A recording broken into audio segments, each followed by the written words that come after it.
there's so much fraud capacity in the election process that if people who know and understand the system aren't watching, the system can do whatever those who are directing it wish for it to do. The stage of this show is that voting machine, right there. And can create whatever outcome is desired. Okay, which was easier, for Bush to steal Ohio in 2004 or for your uncle to steal Illinois in 1960? My name is Tom Corbett, and I've been in local government affairs as an executive for about 30 years. Most recently, I was the finance director for Riverside County. In the year 2001, 2 weeks after 9/11, I was diagnosed with a terminal bone marrow blood cancer called multiple myeloma. And I had never heard of it before. I was told I had 2 or 3 years to live. But here we are 9 years later, and I'm very pleased to say that I've been able to spend an incredible amount of thousands of hours on the election integrity issues. Good morning, gentlemen. My name is Tom Corbett from Marietta, and I serve on the Election Observer panel. In 2004, I started attending DFA, or Democracy for America, meetings, and I met Bev Harris. Bev Harris is, of course, the godmother of election integrity and wrote the book Black Box Voting. Bev Harris knew there were problems in Riverside County. The citizens need to have a way to authenticate the election, to be told that we just have to trust a vendor or trust our government officials. She had rated Riverside County as the second worst place to vote in the United States. Amazingly, I told them at first there can't be any problems in Riverside County. I've worked here in Riverside for 5 years. I know these people. I don't believe there's a problem in Riverside. And they said, you need to open your eyes. When I first looked at the situation in Riverside County, I was appalled. So when I came in, we created for the first time an election observer panel. I thank you very much for your time. That had no authority, but did have the opportunity for the first time to ask questions about how the system works. I am Kim Alexander, president of the California Voter Foundation, a nonprofit. The goals of the Election Observer Panel were really, there were 3 goals, and one was to understand how the process actually works. Number 2, to observe the process in action. And then thirdly, to be able to produce a report on the improvements that could be made, as well as complementing them, of course, on procedures that met the goals of accuracy, transparency, and security. Many communities have moved on to electronic voting, far more high-tech, error-prone system. When we went out in the field to see where the electronic voting machines were stored prior to the election, we found some stored in public bathrooms, some stored right by the door of a school that would have taken 2 men 30 seconds to take all 10 of the machines and be gone. The accuracy of the reporting has been problematic. When we go out in the field to observe the reconciliation process at the end of the day, we find that poll workers have a great deal of difficulty getting the numbers to balance.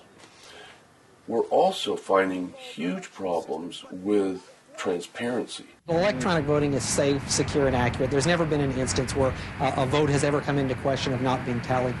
See? It's just like the man from the company that sells the machines for $12 million a piece says. We're gonna be... I was recently watching the testing of the security of the high-speed scanners that we use to count thousands of ballots. Those scanners are run by little personal computers. The little personal computers are kept in a locked compartment below the scanner itself. The county had security seals going across the lock. One of the county people touched that door, and it came open. What we found was sealed doesn't mean locked. When we asked them then to test the other 7 machines, they refused to do it. Those in charge really don't want citizens to have that much insight into the system. No one likes to have their flaws exposed. The secrecy, of course, is anathema to a free democracy. He does not hand any papers to any human beings. His vote is made and cast, untouched by other human hands or minds.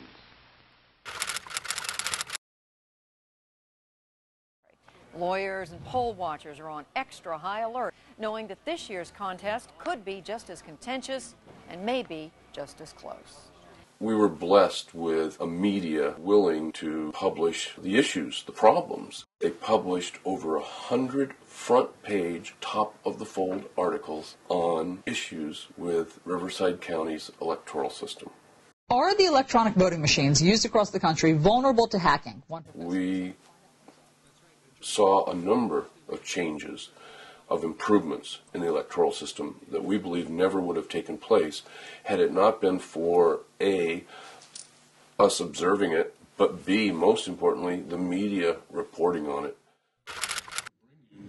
Some recommendations that you can implement. The election integrity movement is very new and just getting its legs. I compare it to the civil rights movement. I compare it to the women's suffrage movement, which took decades of persistence to make things right and make things fair. Well, one of the things we need to do this time around is we need to document what does happen. If you want to be an active participant in the election integrity movement, it's not for the weak of heart. It's not for those people who take no as the first answer and walk away. The key point is learn how your county administers elections. Ask to be on the election observer panel if they have one. If they don't have one, ask that one be created. Ask for copies of any training manuals. Be sure to talk to people who have done this before. Don't try to reinvent the wheel. One of your earliest steps would be to study history. Become very familiar with both what goes on locally and learn from the national examples. And then go out and start your group. Ultimately, citizens need to be able to certify for themselves that the system is trustworthy. And in order to do that, you must address the 3 legs of the stool. The first leg is the security of the system. The second leg is the accuracy and accountability of the system. And the third leg is transparency. Once you accomplish all 3 of those, you're in a position then to make a determination of how secure, how accurate, and how transparent the system is, and ultimately whether the count was accurate or not.